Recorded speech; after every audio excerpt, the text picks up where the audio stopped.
You know, the Biden administration just doesn't seem to understand reality at any level. The head of the program for foreign aid, Samantha Powers, said, the answer to the rising cost of fertilizer is to use manure and compost. So I wrote a good friend of mine who had been the U.S. representative to the World Food Organization, and he said that was just nuts because everybody already does manure and compost.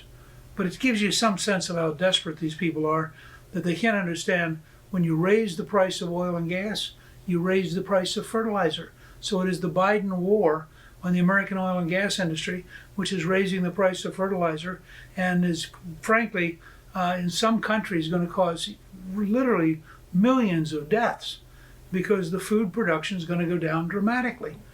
Now, similarly, I just discovered the last couple of days, there's a shortage in baby formula. Now, the idea that the logistics supply chain is so totally screwed up. On Fox News, there was a woman who had had a double mastectomy for breast cancer and really needs baby formula for her new second baby, and said it's really hard to find. And this administration, of course, is totally out to lunch, has no idea what's going on, has no solutions. I always tell people, if you put eggs in the freezer, you can make them hard, but they're not boiled eggs. And these guys, classic liberals, don't understand that. They follow policy after policy after policy, which makes life worse. And they're usually rich enough and live in, or they're college professors hidden away in some enclave. So they don't experience how bad it is. But in fact, on every one of these fronts, things are getting worse, not getting better. And I think that we're going to see this summer and fall probably the highest increase in food prices in America. And we're lucky. We'll have food. It'll just be expensive.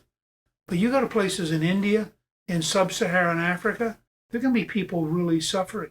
And the fact is that Governor Beasley, who just got the Nobel Prize for leading the World Food Program and doing a brilliant job, has said publicly that there could be several 100 million people dying this year because of the crisis both in food crop availability, as Russia and Ukraine are cut out of exporting, and in terms of growing food when you can't get fertilizer.